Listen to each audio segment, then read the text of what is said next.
Hey Doug, I just wanted to send you an example of what I meant by, a one-click link.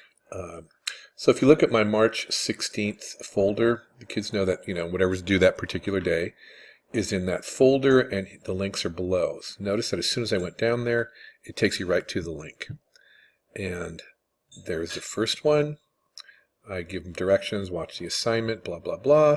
They go ahead and put their submissions into here, and you're done. Go back to the folder, do the second assignment, click, takes you right to an assignment that you created.